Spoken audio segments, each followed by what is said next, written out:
Ya, vamos entonces. En este video nos toca ver bloque de try except. Try except. ¿Sí? Entonces, para poder entender lo que es el bloque try except, tenemos que tener muy en claro lo que es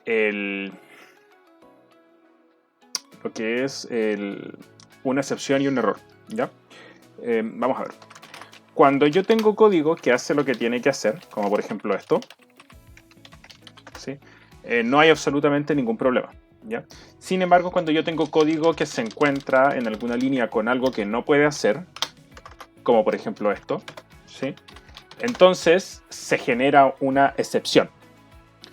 Una excepción es cuando el intérprete del lenguaje, ¿cierto?, encuentra una instrucción que no puede interpretar, ya que no puede, por A, B o C motivo, llevar a cabo, ya sea porque viola las reglas del lenguaje o porque viola alguna regla del mundo matemático o algo similar. ¿Ya?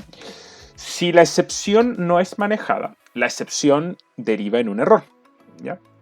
¿Qué es lo que nosotros vemos acá? ¿Ya? Muy importante para este tema tener en cuenta el árbol de las excepciones, ¿cierto?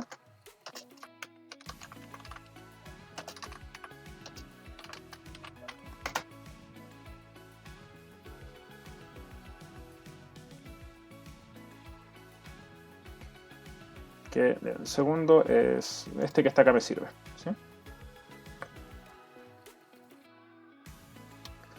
Acá. Entonces,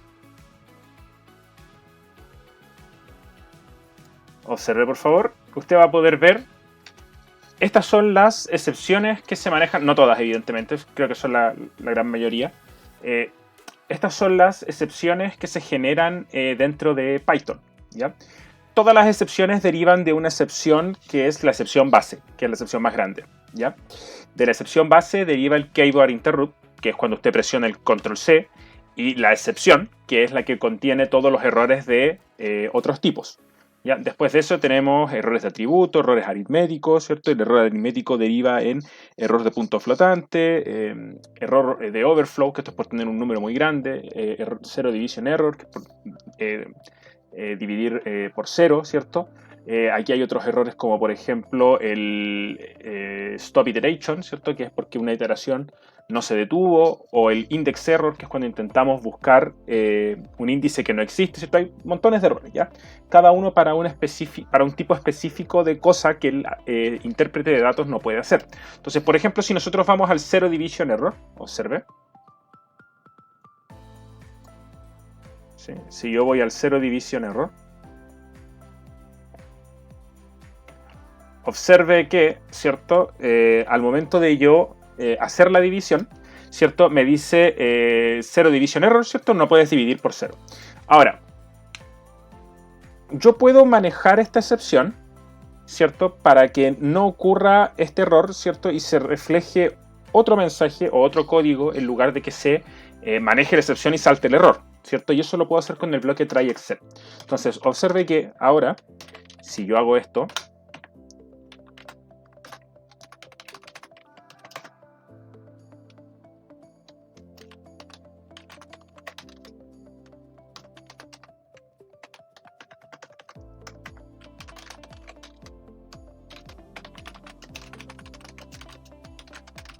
si yo hago esto, ¿cierto? Observe que en lugar de saltar el error de zero division error, que es lo que debería saltar aquí, ¿cierto? Lo que salta es el mensaje de except, ¿cierto? Ups. Entonces, en esto consiste el bloque try except, ¿ya? Try except es una serie de bloques, ¿correcto? A través de la cual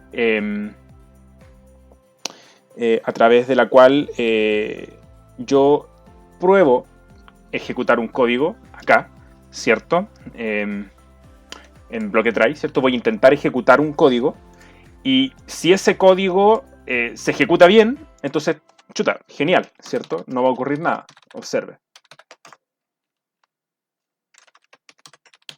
¿Sí? No va a ocurrir nada. ¿cierto? Y el código continúa su curso normal. Sin embargo, si el código que yo tengo dentro del bloque try da un error por algún motivo, ¿cierto? Genera alguna excepción, entonces en lugar de ese código, lo que se ejecuta es el código que está en el bloque except, ¿ya? Y luego el código continúa su curso normal, ¿cierto? Esta cuestión que a usted le puede parecer una nimiedad, ¿cierto? A lo mejor a primera vista, tiene utilidades muy poderosas, ¿cierto? Pero antes de eso vamos a terminar de explicar cómo funciona, ¿cierto? Except, ¿ya?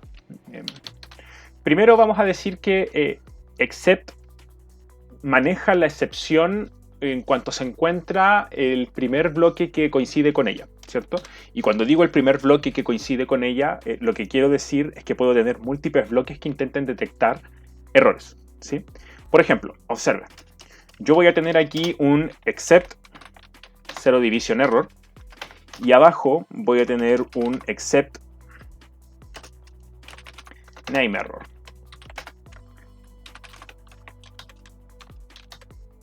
Donde le voy a poner error. Ahora, observe que cuando yo ejecuto este código, ¿cierto? Teniendo el error de zero division error, ¿cierto? Lo que salta, ¿cierto? Es el bloque de zero division error. Observe que si yo intercambio el orden de estos bloques, ¿cierto? Va a ocurrir exactamente lo mismo, ¿ya? Va a continuar saltando el código que corresponde al zero division error, incluso ahora aunque está aquí abajo. Eso ocurre porque cuando try maneja una excepción, lo que hace es buscar en los bloques de except en orden el primero que sea capaz de manejar esa excepción. En este caso busca en name error, ¿cierto? Bueno, revisa name error, ¿cierto? Name error no puede manejar zero division error. Luego busca en zero division error, ¿cierto? Y zero division error puede manejar zero division error porque es su propio bloque, ¿cierto? Su propia excepción. Ahora, observe lo siguiente. Observe lo siguiente. Yo voy a generar acá, ¿cierto? En lugar de zero division error, voy a generar el bloque de stop iteration, ¿ya? Ya, perfecto. En este caso, observe que si yo ejecuto el código, no hay ningún bloque capaz de manejar el error de zero division error, ¿sí? Porque zero division error está acá. Y yo lo que estoy manejando son las excepciones generadas por stop iteration y por name error. No estoy manejando este tipo de excepciones. Por lo tanto, no hay nada capaz de manejar la excepción, ¿cierto? Y se dispara el error.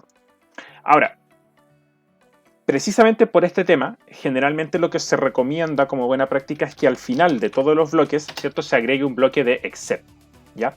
Este except lo que hace es manejar la excepción por defecto, que es esta de acá, ¿cierto? Esta. Entonces, si no hay un error, un bloque capaz de manejar un error que yo levante acá manualmente, ¿cierto? Se salta esta. Ahora, usted se preguntará por qué este es capaz de manejarlos todos, ¿cierto? Y eso deriva precisamente de esta estructura que tienen las excepciones, que tiene forma de árbol, ¿cierto? Observe usted que si yo manejo zero division error,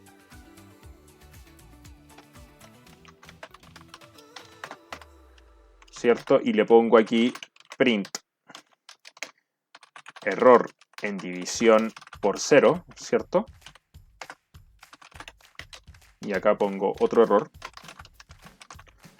Esto lo que me va a arrojar es error en división por 0. Sin embargo, si yo arriba de este bloque, ¿cierto?, pongo otro except, pero pongo el arithmetic error,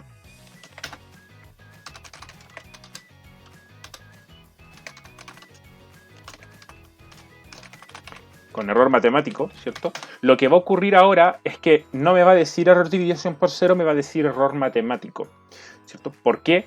Porque yo estoy en contra, porque recuerde que cuando except intenta manejar una excepción, lo que hace es buscar en orden en los except el primer bloque que sea capaz de manejar esa excepción. Por lo tanto, el primer bloque que salta es el arithmetic error. Y arithmetic error, ¿cierto?, está aquí, pero la estructura de árbol permite que una excepción pueda manejarse a sí misma y a todos sus derivados. En este caso, los derivados de arithmetic error son zero division error, overflow error, floating point error, que son estos que están acá, ¿ya? Entonces, como estos están incluidos dentro del error aritmético, ¿cierto? el error aritmético puede manejar todos estos errores al mismo tiempo y ese es precisamente el motivo por el cual salta, ¿cierto? Antes este bloque, ¿ya? Este bloque de acá nunca va a saltar porque si yo encontrara un error de división por cero y tengo este primero, ¿cierto? Siempre saltaría este primero. Esa es la razón por la cual cuando yo añado bloques con distintos tipos de excepciones a mi bloque de try except, siempre tengo que empezar a añadirlos desde las ramas del árbol hacia la raíz, ¿cierto? Es decir, primero desde acá, luego desde aquí, luego desde acá y finalmente acá. Ahora, observe, ¿cierto? Que si yo pusiera acá el base exception, ¿cierto? Da lo mismo cuántas ramas yo arme hacia abajo, ¿cierto? Siempre va a saltar base exception, porque base exception lo contiene todo, absolutamente todo, ¿cierto? Entonces yo le pondría aquí error. ¿Sí? Y aquí da lo mismo, ¿cierto? Que es lo que yo intente hacer. Siempre saltaría este tipo de error, ¿ya?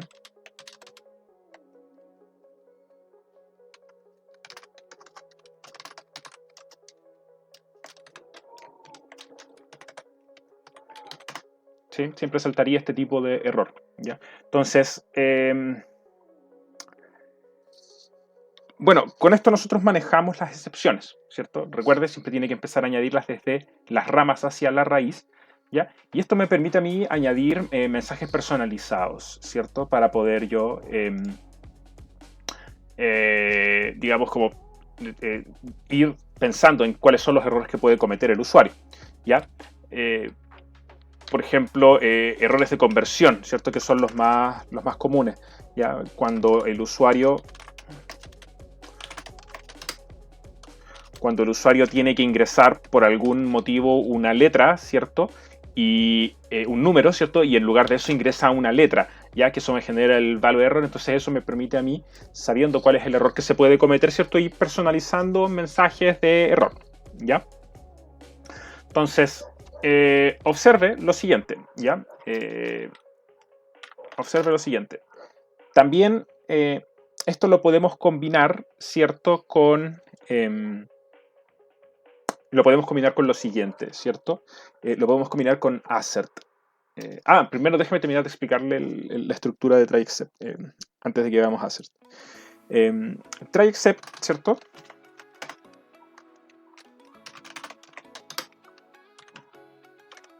Contiene otras estructuras que no se usan tanto, pero igual es bueno que las conozca, ¿cierto?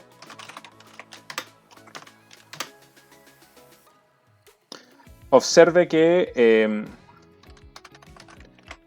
yo puedo ponerle aquí un else, ¿cierto?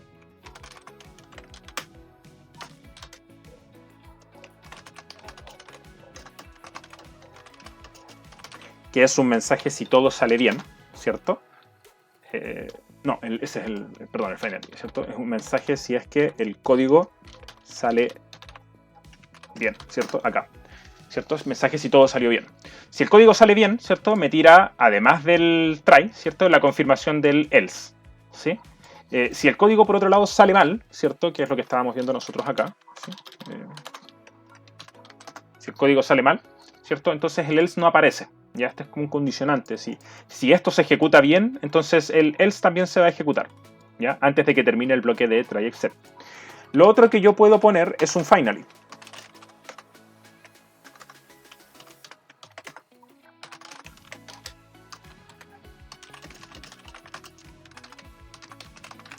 Observe usted que independiente de si el bloque se ejecuta de manera correcta o incorrecta, el finally siempre se va a ejecutar, ¿ya? Siempre aparece en las dos situaciones, si se ejecuta todo bien o si se ejecuta todo mal, ¿ya? Generalmente esto no se usa mucho, pero igual para que usted sepa que existe, ¿cierto? Generalmente casi todas las estructuras se pueden armar con try except, ¿cierto? Son súper específicas las situaciones en las que uno necesita utilizar esto, ¿ya? Ya, entonces, ahora, esto lo podemos combinar, ¿cierto? El tema del bloque try except nosotros lo podemos combinar con una función súper entretenida que se llama assert, ¿ya? Assert es una función, ¿cierto? Que a simple vista parecería que no, podría parecer que no hace nada, ¿cierto?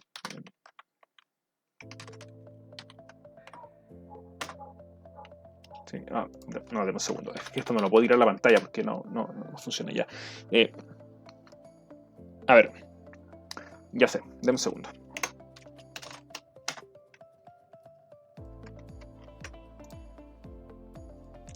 Ya.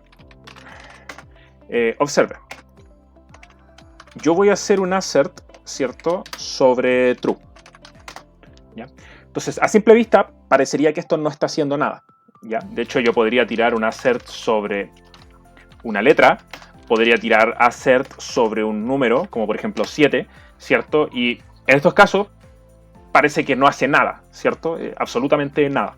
Lo podría tirar, ¿cierto? Sobre un punto flotante, ¿cierto? Tampoco haría nada. Y aquí ya lo probamos con los 3 tipos de datos, ¿cierto? Con los 4 tipos de datos que nosotros hemos visto. Y observe, ¿cierto? Que en realidad tampoco no es que pueda hacer mucho si es que hago esto, ¿cierto? Porque esto me va a tirar un error, ¿cierto? Aquí tengo una sintaxis inválida. Entonces, ¿qué es lo que hace assert? Observe que aparentemente assert no hace nada, ¿cierto? Pero la situación cambia si es que yo al assert en realidad le pongo un false, ¿sí? Me devuelve un assert. Me devuelve un error. Y fíjese que el error es un assertion error, ¿ya?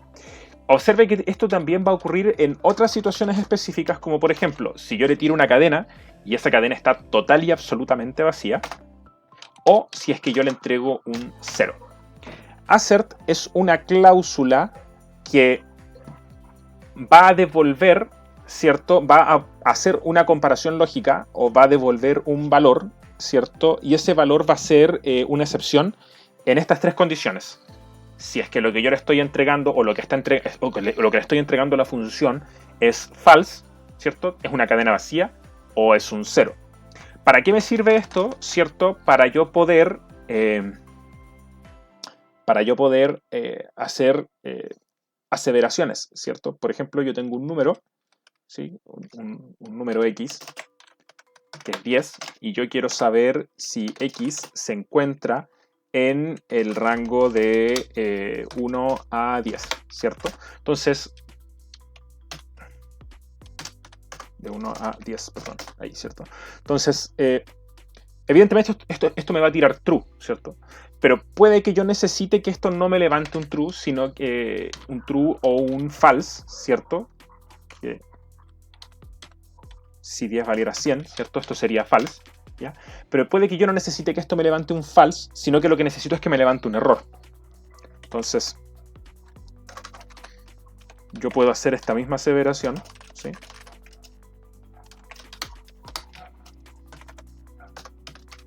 Y en ese caso, como X no se encuentra en el rango de 1 a 10, esto me estaría levantando un error, porque el resultado de la comparación lógica sería false, ¿ya? Entonces, observe que esto no ocurre si es que si es que X realmente tiene un valor de 10, ¿sí?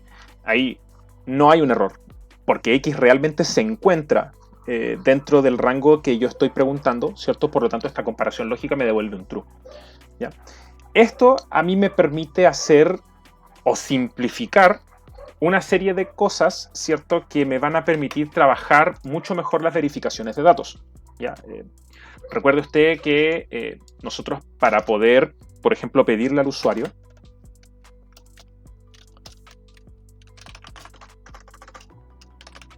que ingrese un número,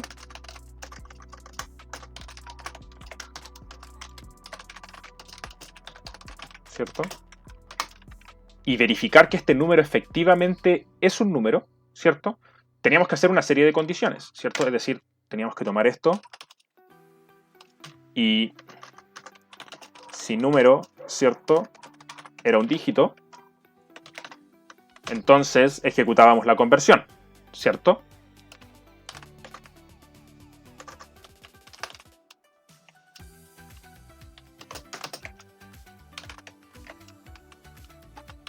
¿Ya? Ejecutamos la conversión entero.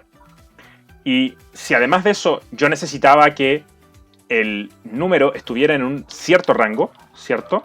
Entonces tenía que añadir otra condición acá, ¿cierto?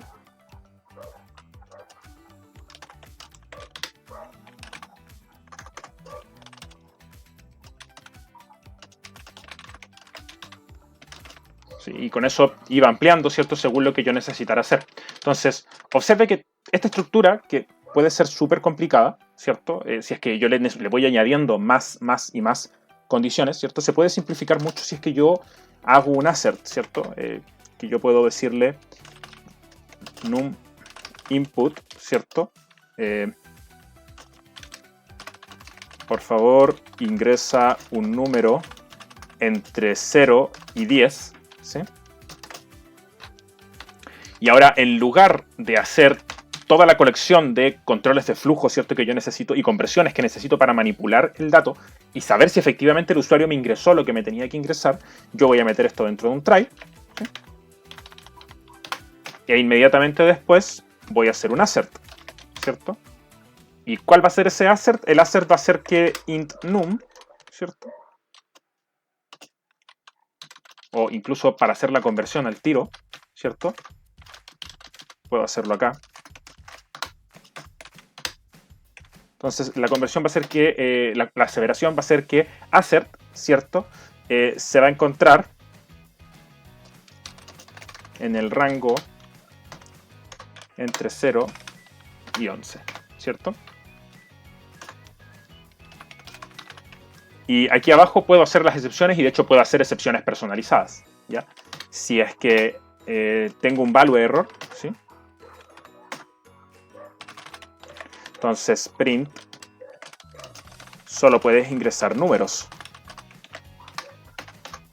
Y si es que lo que yo tengo en realidad es un assertion error, ¿cierto? Entonces print el número no está en el rango correcto, en el rango entre 0 y 10. ¿Sí? Y como esto está dentro de un while true, ¿cierto? Se va a ir repitiendo. Entonces observe que la estructura, ¿cierto?, se simplifica bastante cuando yo hago esto, ¿sí? Por favor, ingreso un número entre 0 y 10. Si yo ingreso una letra, ¿sí?, entonces me va a decir solo puedes ingresar números, ¿ya? Si yo ingreso un espacio en blanco, ¿cierto?, o le dejo la cadena vacía, entonces me va a decir solo puedes ingresar números. Cuando yo ingreso números, si es que no están dentro del rango permitido, por ejemplo ingreso 100, me va a dar un mensaje de error distinto. El número no está en el rango entre 0 y 10. ¿Por qué? Porque ahora lo que está saltando es un error distinto. Ingresé un número, por lo tanto se hace la conversión. Ya no salta un value error, lo que salta es el assertion error.